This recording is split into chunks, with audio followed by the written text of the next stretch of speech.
College থেকে বাসায় ফিরে দেখলাম বাসা ভর্তি মেহমান। মামা মামির সাথে কয়েকজন ছেলে বসে আছে। ঘরে যেতেই দেখলাম আপুরাও এসেছে। কিছুই মাথায় ঢুকছে না আমার।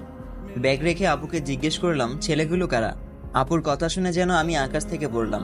আপু বলল, ওই যে লম্বা ছেলেটা দেখছিস মাথা নিচু করে বসে আছে, ওটা হলো মামার ছেলে, মানে হৃদ ভাই। আর বাকি যে দুজনকে দেখছিস ওরা হলো তার বন্ধু। মামা মামি সহ এরা সবাই এসেছে তোকে বউ করে নিয়ে যেতে। আমি আপুর দিকে গরম চোখে তাকালাম। মজা করিস না আপু, আমি সিরিয়াসলি প্রশ্ন করেছি তোকে।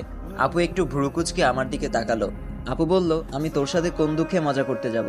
আজ সন্ধ্যায় বিয়ে, বাবার কিছু বন্ধু বান্ধব আসবে আর হয়তো ফুফুরা আসবে, ঘরোয়াভাবেই বিয়ে হবে। আমি রাগে পানির গ্লাসটা আছাড় মারতেই তার টুকরো টুকরো হয়ে গেল।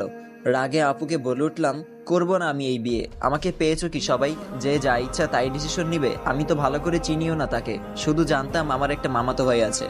হুট করে দরজার সামনে বাবার গলার আওয়াজে ভেসে আসলো। বাবা বলল, হয়েছে কি এখানে? এত চেঁচামেচি কিসের? বাবার উপস্থিতিতে ভয়ে চুপসে গেলাম আমি।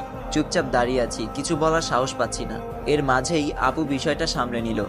আপু বলল, না বাবা কিছু হয়নি, হাত থেকে পানির গ্লাসটা পড়ে গেল। বাবা কিছু না বলে চুপচাপ চলে গেল। আমি আপুর দিকে তাকিয়ে কাঁদো স্বরে বললাম, আমি এই বিয়ে করব না আপু। বিয়ের জন্য প্রস্তুতি চলছে, সন্ধ্যার পর বিয়ে। রাতটা এখানে থেকে পরদিন সকালে বউ নিয়ে রওনা দিবে সবাই।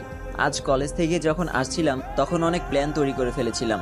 গ্রীষ্মের বন্ধ দিল 15 দিন, কত প্ল্যান ছিল। এই 15 দিন ঘুরবো ফিরবো, আনন্দ উল্লাস করে বেড়াবো। আর বাসায় ঢুকেই এমন হাই ভোল্টেজের শটটা খেলাম। নিরুপায় হয়ে মায়ের কাছে গেলাম, কিন্তু কেউ আমাকে বিশেষ গুরুত্ব দিল না। শুধু মামি একবার 2 হাতে ধরে কপালে চুমু দিয়ে বলল, আমার লক্ষ্মী বৌমা। আমি আবারও নিরুপায় হলাম, কেউ আমায় এতটা গুরুত্ব দিচ্ছে না। একটুও মনে হচ্ছে না আমার জন্য এত আয়োজন। আসার সময় খাম্বা মহাশয়, থুকু হৃদ ভাইয়ের দিকে আর চোখে কিছুক্ষণ তাকালাম।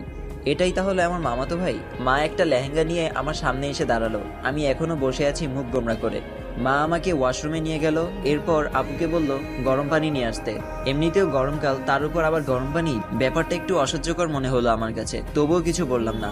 কেমন যেন একটা ঘোরের মধ্য দিয়ে সময়টা কাটছে আমার, নাকি এটা স্বপ্ন? একটু পর হুট করে ঘুম ভেঙে যাবে, এটাও বুঝতে পারছি না।